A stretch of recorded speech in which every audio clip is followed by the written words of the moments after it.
Buenos días, familia.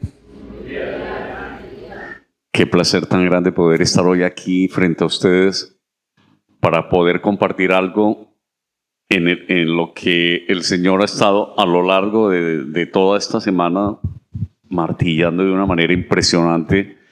Yo quedé impactado cuando el Señor me dijo, esto es lo que vas a hablar. Y espero que sea el Señor hoy transmitiéndole a cada uno de ustedes lo que Él ha revelado a mi corazón, que me ha dejado, como decía el pastor, listo, como vamos a quedar allá en el encuentro de varones. El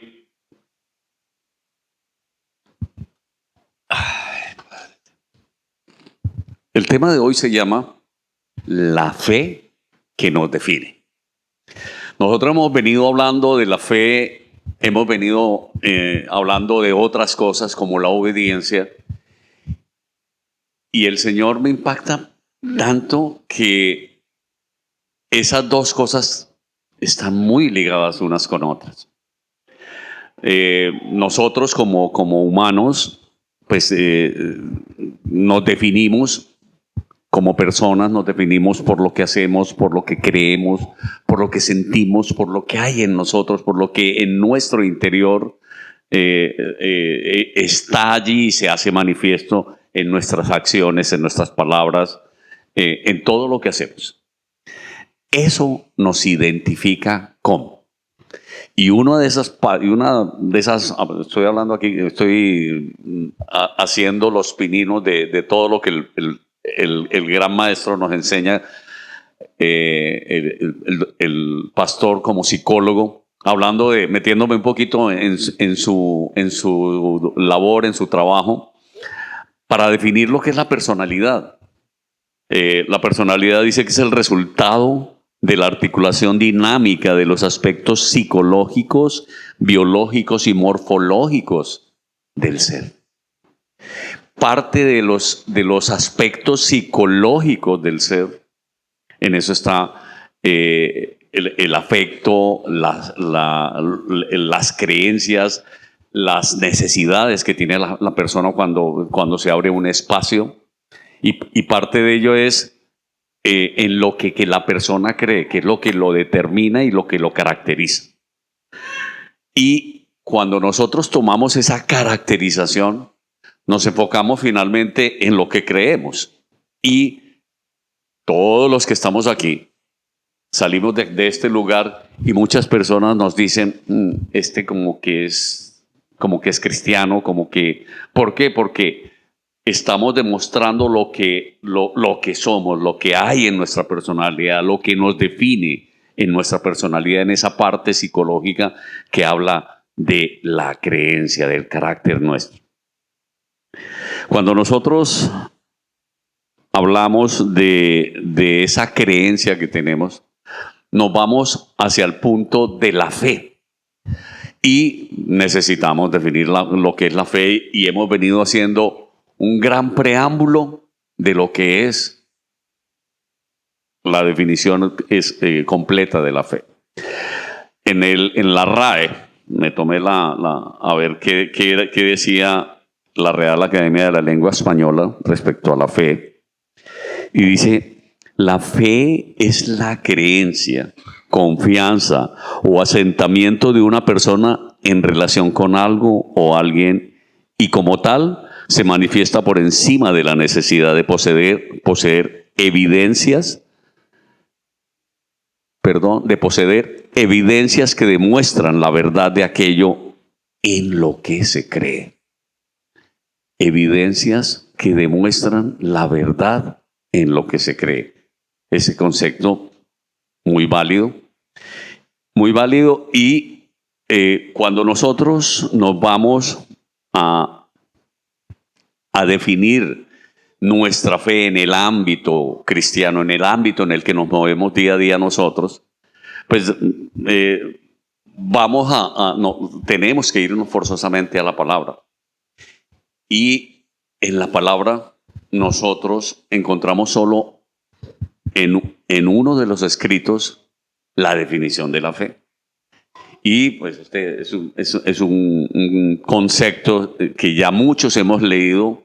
Estábamos hablando de lo que Pablo habla en Hebreos capítulo 11, de la única definición que hay de la fe en la Biblia. Y esa definición nos dice que la fe es la certeza de lo que se cree, de lo que se espera, la convicción de lo que no se ve. ¿Correcto? Ahorita más adelantico vamos a hablar sobre esa temática, sobre ese punto. Antes de entrar a Hebreos 11, este es un preámbulo, necesitamos visualizar algo importante en cuanto a la fe que nos define. Así como en psicología hay unos parámetros para definir la personalidad o lo que define a las personas, también en el contexto espiritual tenemos unos parámetros que nos definen la fe. Y esos parámetros, esos principios, pues realmente están resumidos y es donde todavía en esta madrugada estaba dándole vueltas al tema hasta que finalmente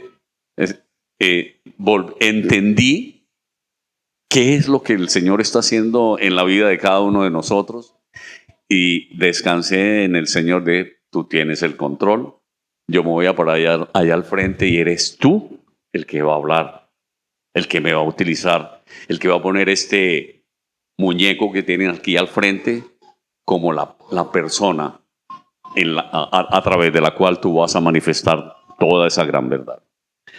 Entonces, los principios que encierran la fe están basados en tres principios. Número uno, que nosotros recibimos o obtenemos la fe basado en una nueva vida que hemos recibido. Esa nueva vida que hemos recibido nosotros la recibimos ¿cuándo? Cuando nosotros hemos tomado la decisión de decir, Señor, tú eres mi Señor, tú eres mi Salvador, tú eres mi Redentor, tú lo eres todo en mi vida. Y allí tomamos nosotros la decisión de cambiar por completo toda nuestra trayectoria y decirle, a partir de aquí, soy una nueva creación. Número uno. El número dos habla de que nosotros en esa nueva etapa de nuestras vidas necesitamos manifestar lo que está sucediendo en nuestro interior. Ahorita la pastora Jimena y Ginita tocaban dos temas, dos puntos muy, muy fundamentales. Es, Señor, yo quiero más de ti. Yo quiero que te reveles a mí. Y el Señor ya se ha revelado a nosotros. El Señor ya nos hizo nuevas creaciones. Y en esa nueva creación ya entendemos el diseño que Él tiene en nosotros y esa manifestación de ese diseño que Él determinó para nosotros es donde nosotros entramos a creer que Él ya lo hizo en nosotros. Es cuando nosotros entramos a dar fruto de lo que Él está haciendo en nuestras vidas realmente, de visualizar la nueva vida que Él nos ha determinado, la nueva creación que somos nosotros. Entonces, hablamos de que recibimos una nueva vida y que esa nueva vida se debe hacer manifiesta en los frutos que nosotros mostramos de la nueva vida, de la nueva creación que el Señor ha hecho de nuestras vidas. Número 3, que gracias a eso que el Señor nos ha entregado, que gracias a lo que sucedió allí en la cruz, sucedió allí en la cruz, Él muere por nosotros y nace nuevamente para darnos vida y vida en abundancia. Son tres factores, son tres principios que determinan el nivel o lo que nos define nuestra fe en el día de hoy. Y vamos a ahondar un poquito para entender más aún el panorama de lo que el Señor está presentando.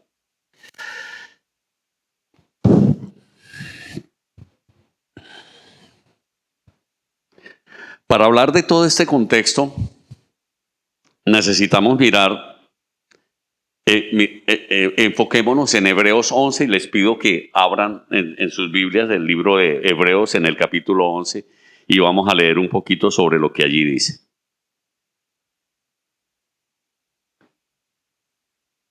Si ya lo tienen, dice, Hebreos 11:1 dice, la fe es la certeza de lo que se espera, la convicción de lo que no se ve. Estoy leyendo la Reina Valera. La certeza de lo que se espera. Cuando nosotros vamos a analizar esa palabra certeza, entendemos que en el griego certeza es upostasis.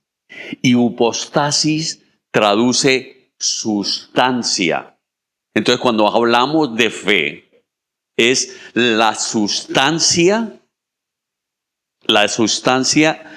que de lo que se espera, la convicción de lo que no se ve.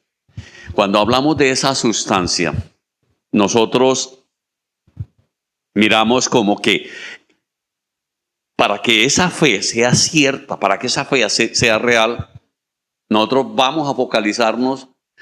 Hay un ejemplo muy claro y es, vamos a hablar de todas las mamitas que están aquí que han pasado por el proceso del embarazo. Y de hecho, bueno, no estoy aquí, tenemos nosotros una de nuestras hijas que está en ese proceso. Miramos a una mujer embarazada y nosotros tenemos la certeza de que allí hay tenemos la sustancia en ese ser. Allí tenemos la seguridad que hay un embrión, que está embarazada. Ese embarazo es lo que nos da a nosotros la sustancia, la fe, se llama certeza de que allí está. Cuando nosotros combinamos ese concepto del embarazo relacionándolo con la fe, nosotros tenemos la certeza de que Dios está en nosotros, de que lo que vamos a ver más adelante, que el Señor nos decía que nos convenía que Él se fuera, porque estaría con nosotros, estaría el Paracletos, el Espíritu Santo, reinaría en nosotros y estaría en nosotros por el resto de nuestras vidas. Y ese Espíritu Santo en nosotros es la sustancia, es la certeza de que Dios está en nosotros, la certeza de que en nosotros habita ese Dios. Cuando lo hemos permitido, cuando hemos tomado la decisión de nacer de nuevo, cuando hemos entendido lo que sucedió allá en la cruz con nosotros, para nosotros. Lo que sucedió en la cruz nos abrió ese espacio, ese consumado significó que lo que Dios Padre había determinado desde el principio se cumplió en ese momento, y de ahí en adelante viene una nueva etapa de nuestra fe que ya vamos a hablar sobre ella. Si ustedes leen ahí en el mismo Hebreos, más adelantico, en el Hebreos 6, de Hebreos 11:4 en adelante, la palabra nos va a hablar de personajes de la Biblia que tuvieron fe y cumplieron un propósito, personajes del Antiguo Testamento. Vamos a leerlo así por encimita. En el 11:4 dice, por la fe, Abel ofreció a Dios un sacrificio más excelente. Por la fe, Enoc se fue traspuesto para no ver muerte. Y viene un caso bien interesante aquí en el versículo 6. Dice, pero sin fe, pero sin esa sustancia, pero sin ese revelar que allí hay un embarazo, que allí hay una certeza de que existe esa fe, de que Dios existe allí, no va a ser posible, no es imposible agradar a Dios. Y viene más adelante, en el verso 7, una historia impactante que nos deja, pero, o sea, entender lo que pasó en el 11:7. Por la fe, Noé preparó el arca en que su casa, para que su casa se salvase. Vamos a detenernos allí un momentico.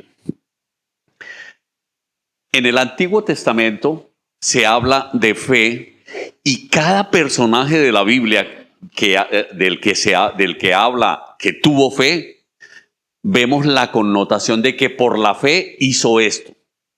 Por ejemplo, a Noé. Noé, por la fe, construyó el arca.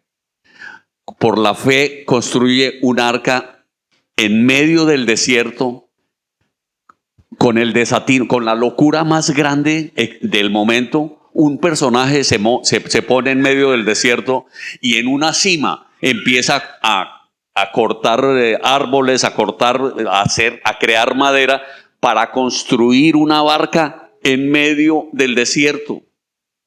Noé, su fe lo llevó ¿a qué? A obedecer lo que Dios le había dicho. Por la fe, Abraham también salió de sus parcelas, salió de su territorio y se fue a donde Dios le dijo, por la fe. ¿Qué implicó esa fe? Obediencia. Abraham salió de su tierra, de Ur de los Caldeos, y se fue a donde Dios le dijo que tenía que estar. Noé duró 80 años de su vida. 80 años todos los días recibiendo, usted está loco, usted qué está haciendo, pues ¿cómo se le ocurre esa locura en medio del desierto construir una barca, un barco? Esa es la locura más grande. Ese barco, la palabra lo dice, tenía 138 metros de eslora largo por 14 metros 24 metros de manga ancho y un puntal o una altura de 14 metros. Esa locura, hacerla en medio del desierto por la fe de Noé en el Señor, por la obediencia. Él no pensó lo que decía Ginita, lo que decía Jimena ahorita. No, o sea, aquí no se trata de creer o no creer, se trata es de obedecerle al Señor. Y en el Antiguo Testamento tenemos testimonios de muchísimos obviamente Hebreos está en el Nuevo Testamento y el Nuevo Testamento está referenciando lo que en el Antiguo Testamento se decía sobre la fe, se entendía sobre la fe. Por la fe obedecieron lo que Dios quería que ellos hicieran. Si yo les hago ahorita una pregunta y nosotros hablamos de nuestra fe se basa en lo que esperamos que Dios haga por nosotros, ¿cierto? En este momento. El Antiguo Testamento, Pablo en Hebreos 11 nos está diciendo que en el Antiguo Testamento todos obraban por obediencia. Su fe se basaba en la obediencia al Señor.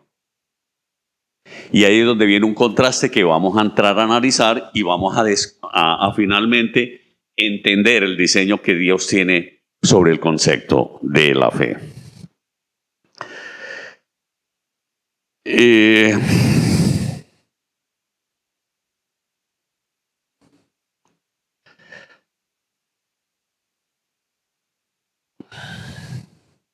Cuando nosotros hablamos de lo que,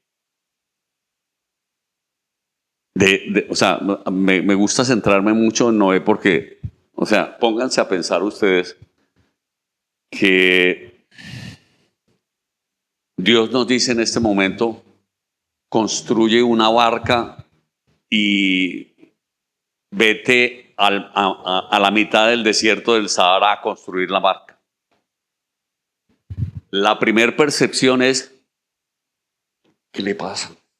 O sea, lo primero que pensamos, eso es una locura. Pero en nuestra fe debe ser de ese tamaño tan grande que si Dios dice, ve y construye esa arca allá en medio del Sahara, yo lo único que le digo, sí, Señor, y dirigirme a lo que el Señor me está pidiendo, obedecer lo que el Señor está pidiendo. Esa locura de Noé no fue entendida. Durante los 80 años que él duró, más o menos la palabra en el libro de Génesis habla de que pues Noé inició ese proceso como en el año 500 y lo terminó, en el año 600 y lo terminó más o menos en el año 500. Entonces, aproximadamente entre 80 y 100 años duró la construcción del arca. Y en una persona con la fe tan grande, fe es obediencia. Él le importaba que lo trataran de loco, o sea, lo que quisieran decir de él, porque él estaba obedeciendo al Señor. Dijo, lo que digan de mí, el Señor se encargará de manejarlo, porque yo le estoy obedeciendo al Señor. Entonces, entender ese concepto de fe en obediencia. Mencionaba también a Abraham. Abraham no solo dejó su parcela, dejó su tierra allá en Ur de los Caldeos, sino uno de los ejemplos más claros de la obediencia de Abraham es cuando el Señor le dice, lleva a tu hijo y sacrifícalo allá. Y él no le dijo, ¿por qué si es mi único hijo? ¿Por qué tengo que hacer? No, él simplemente dijo, sí, Señor, con mucho, y vamos para allá. Y se dirigió a obedecer. Ese es el concepto de fe que desde el Antiguo Testamento se seguía y era la obediencia al Señor. Entonces, si nosotros ahorita me es necesario que nos vayamos un poquito más atrás y entremos a ese principio que es el libro de Génesis en el principio de la creación. Cuando Dios hace la tierra, cuando hace los cielos y la tierra, cuando prepara un espacio para el que iba a ser el príncipe de la creación y los pone a vivir, o lo pone a vivir y lo pone a vivir con su pareja en ese espacio que la palabra dice o sea, ellos hablaban con Dios, había una intimidad grandísima con Dios, y entre ellos, pues tácitamente lo menciona, entre ellos miraban su desnudez y no había resquemor, ni pudor, ni nada de eso, porque era lo natural de ellos. Ese era el idioma, el lenguaje natural que Dios estableció. Pero cuando desobedecen, lo primero que sucedió allí fue que ellos se miraron y dijeron, y se cubrieron sus partes íntimas. O sea, perdieron esa parte espiritual que Dios les dio en principio, antes de la desobediencia, y por esa desobediencia vino la muerte para la humanidad. Y cuando Dios está llamándoles la atención a cada uno, que lo primero que hace Adán es lavarse las manos con Eva y Eva dice, no, pues la serpiente que tú creaste. Allí ese acto de las disculpas, parte integral de lo normal en la naturaleza humana, ese acto empieza, es refrendado en el capítulo, en Génesis 3, capítulo 15, donde el Señor, reprendiendo a Satanás, le dice, que es donde aparece la primer profecía mesiánica en la Biblia. En Génesis 3:15 le dice, y pondré enemistad entre ti y la mujer, y entre tu simiente y la simiente suya. Su simiente y la simiente suya. Que dice más adelante, y esta te herirá en la cabeza y tú le herirás en el calcañar. Aquí se está hablando, esta le herirá en la cabeza y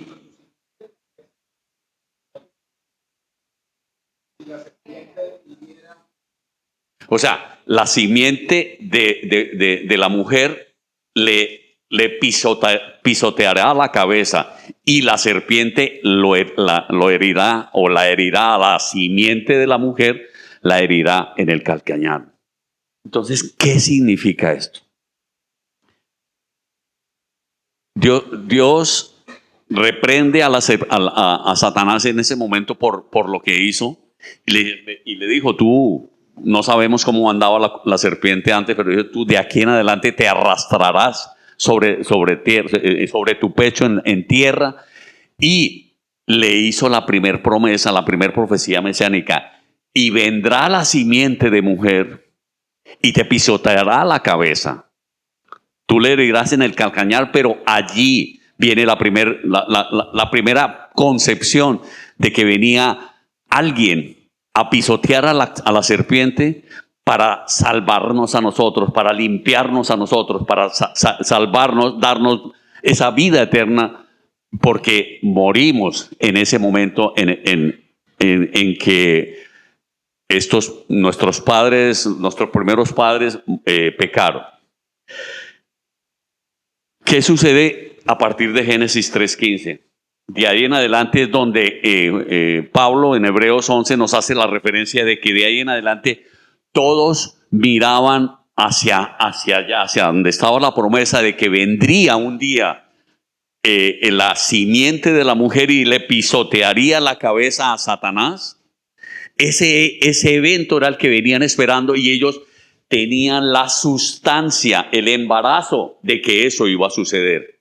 La fe de que iba a venir un día ese Mesías que le pisotearía la cabeza a Satanás y nos daría ese paso a la vida eterna, nos daría la posibilidad de una nueva vida.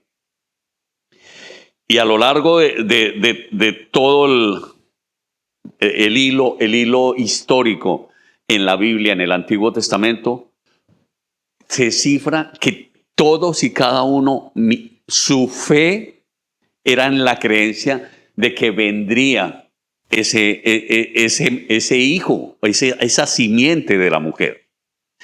Y a lo largo lo hablaron los profetas, lo hablaron a lo largo de la historia, del hilo histórico de la Biblia, lo hablaron todos en función de que vendría Cristo. ¿Qué quiere decir? Que nosotros desde Génesis 3, en el mismo momento en que se anuncia la creación, se establece la creación y se comete se rompe el marco de referencia de Dios, el plan perfecto de Dios se irrumpió porque llegó Satanás y dañó el propósito que estaba en Dios.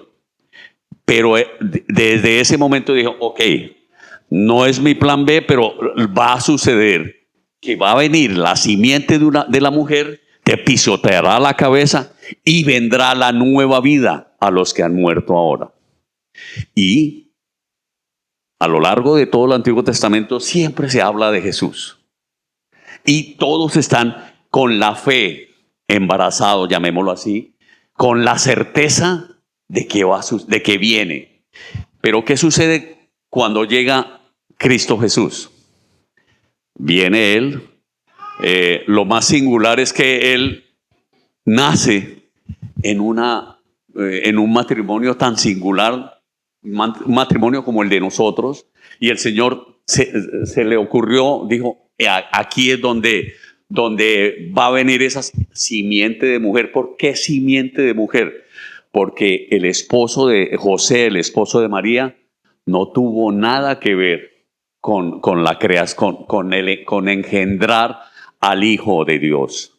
Fue el Espíritu Santo en ella que dio la posibilidad de que Jesús naciera, de que se engendrara a Jesús, y por eso se llamaba desde el Génesis 3:15 la simiente de la mujer.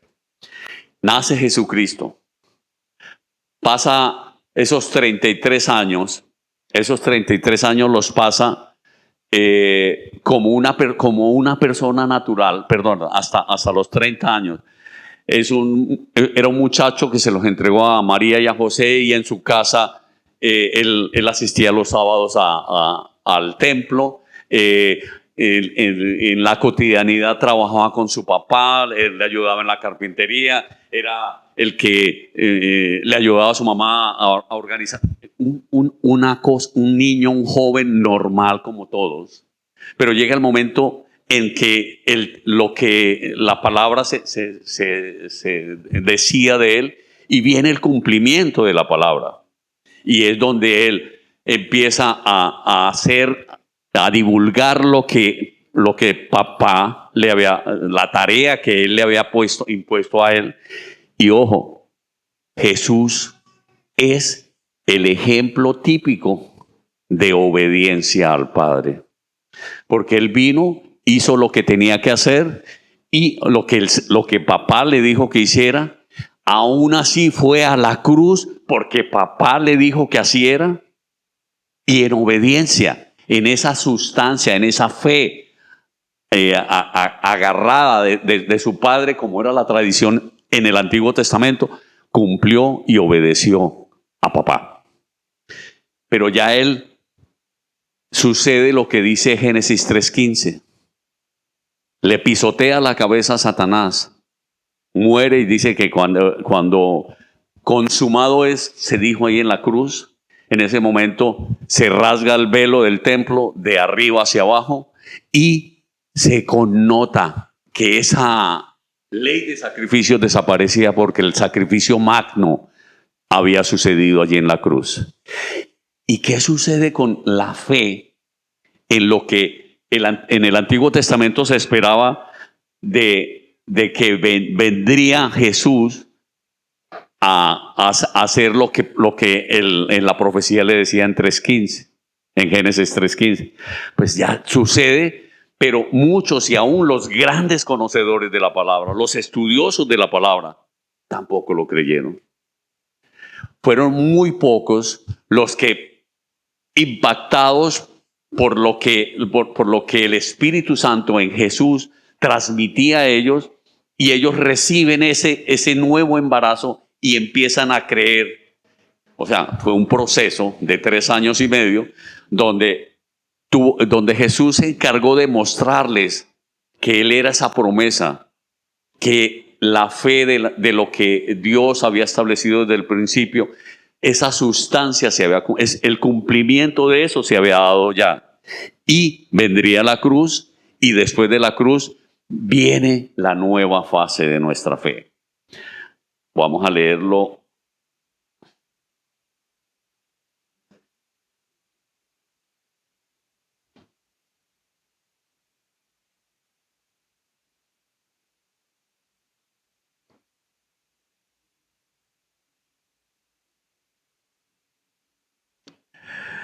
No me acuerdo dónde está, pero es el Señor que está hablando. Viene nuestro Señor Jesucristo.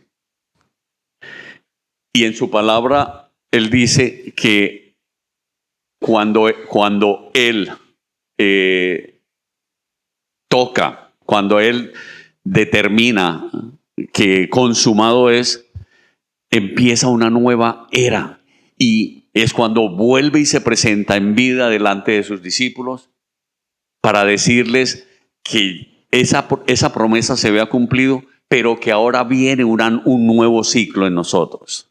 El ciclo donde la vida que Él nos está dando cuando Él muere, porque nosotros, hay un texto que ahorita no lo encuentro, dice que nosotros fuimos crucificados con Cristo allí en la cruz y naceremos de nuevo cuando determinemos en nuestro corazón, en nuestras vidas, que Él pueda morar en nosotros. Voy a parafrasear de aquí en adelante porque el tiempo no me está ayudando mucho.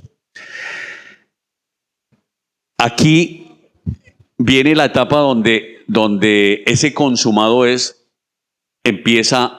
genera es la muerte de nuestro Señor Jesucristo y nos da la apertura a creer en Él. Empieza nuestra sustancia en creer que Él es el que viene a salvaguardarnos, que Él es el de la promesa que nos hicieron allá en el Antiguo Testamento y que de aquí en adelante soy yo el que necesito empezar a vivir conforme a lo que Él estableció en mí. Porque cuando antes de ascender a los cielos, Él dijo, os conviene que yo me vaya porque viene el Espíritu Santo y vivirá entre vosotros y vivirá en vosotros para que vosotros tengáis y podáis hacer aún cosas más grandes que las que yo hice. Entender esa parte es que Cristo Él nace, Él muere allí en la cruz, se cumple lo que decía Génesis 3:15 y de ahí en adelante viene la nueva etapa la nueva propuesta de nuestra fe. Creer que Él está en nosotros, que su Espíritu Santo está en nosotros, que el Espíritu Santo que nos prometió el que estaría con nosotros, realmente está con nosotros. Y esa es la segunda fase de nuestra fe. Entender que Él vive en nosotros y que nosotros podemos hacer las cosas que Él dijo que podíamos hacer. Pero ¿qué sucede? Nuestra segunda fase de la fe todavía no alcanza la dimensión que Él quiere que nosotros tengamos. Esa segunda fase de nuestra fe es creer que Él vive en nosotros y que ya tenemos acceso a una nueva vida, que fue el primer principio de la definición de la fe. Ya tenemos la certeza de que Él está en nosotros y empezamos a dar los frutos que Él quiere que nosotros demos, porque lo estamos haciendo en obediencia a la dirección que Él, a través del Espíritu Santo, nos da a nosotros. Entonces, nuestra fe después de la cruz es creer que Él está en nosotros, afirmar que Él está en nosotros y que nosotros empezamos a dar frutos de de esa oportunidad que Él nos ha dado de vivir en nosotros. Y ahí es donde, ahora que estaba ya sentado escuchando a Jimena y a Ginita, el Señor revelaba cualquier cantidad de cosas. No hay mucho tiempo. Pero fundamentalmente, nosotros necesitamos en este momento entender que nuestra fe es creer que estamos embarazados de Jesús, que el Espíritu Santo mora en nosotros y que cuando le permitimos y nuestra fe, nuestra certeza de que Él está en nosotros es la que nos va a llevar a hacer las cosas que Él determina que nosotros hagamos. Una de las cosas que el pastor lo mencionaba al principio, porque Él es el autor y consumador de la fe. Él es el que genera en nosotros esa nueva vida. Él es el que nos da la oportunidad de que nosotros abramos nuestro interior y le permitamos entrar para que Él gobierne en nuestras vidas. Nuestra fe es creer que Él está en nosotros y que nosotros podemos dar el fruto que Él determina que nosotros demos. ¿Cómo hacemos los procesos de sanidad? ¿Cómo hacemos todo? Por la fe en el Señor, por la fe en Cristo Jesús, por la fe en el Espíritu Santo, porque Él es el que, en obediencia a Él, es que vamos a poder ir y sanar. Había el pastor, el morenito este que sanaba, ¿cómo se llamaba? De la iglesia del norte, Corozo. Me llama la atención y lo traigo a colación porque el Señor le habló que Él iba a sanar, que él tenía el poder de sanación. Y Él duró 17 años, ¿cierto? Como 14, 17 años, creyendo que Él tenía el poder de sanidad. Pero pasaron 17 años hasta que, ¡pum!, se sanó el primero. Murieron, o no murieron, mucha gente con grandes enfermedades fueron donde Él y no pasó nada. Pero pasaron muchísimos años y eso, pues, yo me preguntaba, ay, ¿qué pasó con Corozo, Señor? Y no, es que es en el tiempo que o sea, es cuando yo lo determine y Él obedezca. Y él venía obedeciendo. Algo pasaba allí que necesitaba entender o preparar o formar el diseño de Dios en él. Otra cosa que lo comparo con el concepto de la fe ahora. Quiero hacer, antes de hacer ese resumen, volver a entrar a lo que define nuestra fe. Número uno, nosotros tenemos una nueva vida que nos fue otorgada por Cristo cuando Él nos abre la oportunidad, nace, muere, vuelve a nacer y nos da la apertura para una vida eterna. Número dos, que cuando nosotros le permitimos a Él vivir en nosotros, eso quiere decir todo lo que promulgamos nosotros de que ya no vivo yo, sino que Cristo vive en mí, eso es la modalidad de fe que el Señor está esperando que nosotros tengamos. Si nosotros creyéramos, como dice la palabra, tuviéramos la fe suficiente del tamaño de la semilla de mostaza. Es una vainita súper pequeñita como el maíz billo. Si fuese nuestra fe así de grande, permitiríamos, o sea, diríamos, yo tengo a Cristo en mí y Él me dijo que yo iba a hacer obras más grandes. Y es por eso que entró a colación el pastor Corozo, porque él le siguió creyendo durante 14 años. 14 años después empezó su obra. Pero fueron 14 años de trabajo, de convicción, de certeza que Él lo había determinado. Y nosotros, no sé si en una semana lo logremos, si lo logremos en 15 días, en un año, en 20 años, en el tiempo que sea. Pero necesitamos mirar hacia allá, que eso que sucedió allí en la cruz nos habilitó a nosotros una nueva vida. Y esa nueva vida necesitamos introducirla en nosotros para vivir conforme a la voluntad de Él, para vivir obedeciendo, escucharlo en intimidad y obedecerlo para que podamos dignificar esa fe en nosotros.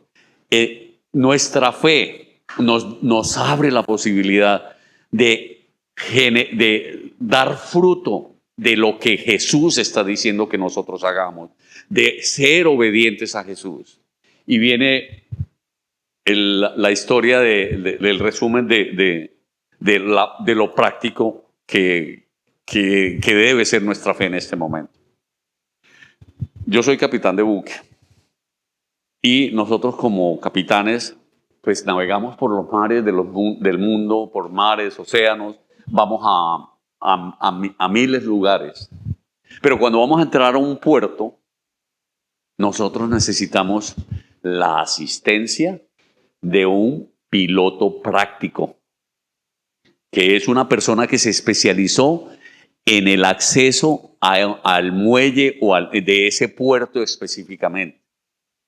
Entonces, cada vez que nosotros llegamos en los mares, andamos como en el Antiguo Testamento, creyendo que el Señor nos va a llevar allá. Pero cuando llegamos allá, recibimos la asistencia del Espíritu Santo, de Jesús, trayéndonos la persona indicada, preparada, para poder accesar a ese lugar seguro, para cumplir finalmente el propósito por el cual estamos partiendo de un puerto para llegar a otro. Ese es la esperanza, esa es la sustancia que necesitamos tener nosotros en este momento. Que le podamos creer al Señor, que Él vive en nosotros, que Él está en nosotros. Le permitamos a Él que Él sea soberano en nosotros. Pero esa soberanía, lo decía Jimena el año pasado, es una permanencia de Él en nuestras vidas. De lo contrario, seguiremos como en el Antiguo Testamento, pidiéndole a Dios Padre la revelación para que se revele que Jesús o el Espíritu Santo mora en nosotros. Mis amados, mi esposita me está haciendo señas de que ya es el tiempo. Hay muchas cosas que hablar de esto. De hecho, pues lo que el Señor me dio se hizo fue un resumen, porque hay bastante tela que cortar aquí. Evidencias bíblicas sobre lo que estoy hablando. Evidencias bíblicas puntuales, porque las hice una referencia así como un brochazo de lo que el texto bíblico refiere.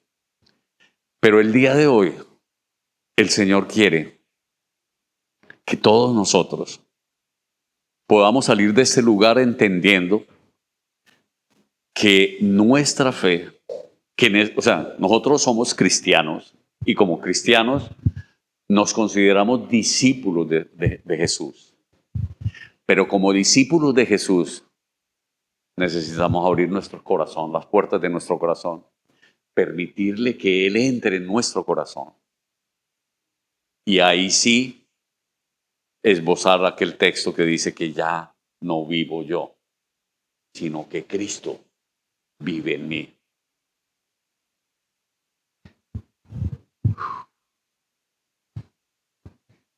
El Señor, en lo personal, me impactó muchísimo con esto, porque yo soy o era uno de los que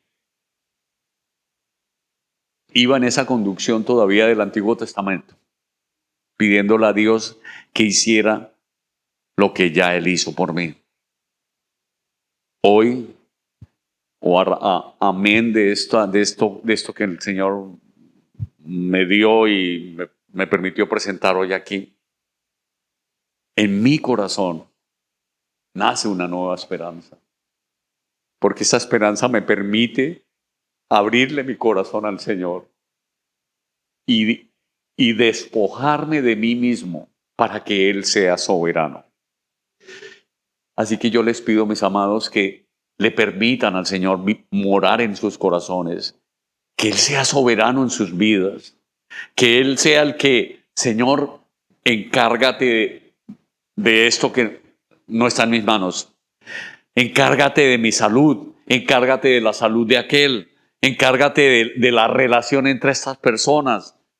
O sea, tú eres el que pone en mí el actuar, el fruto de lo que yo tengo que hacer. Esos frutos del Espíritu Santo, amor, paz, benignidad, todos ellos confluyen en nosotros cuando realmente le permitimos a Él entrar en nuestras vidas. O sea, este cuerpo, Elías Cortés se va, porque entra Jesús a generar en Elías Cortés su imagen y semejanza. Y ese es énfasis que el Señor hoy está haciéndoles, mis amados. Y yo hoy, si ustedes me lo permiten, voy a orar por mí y por cada uno de ustedes.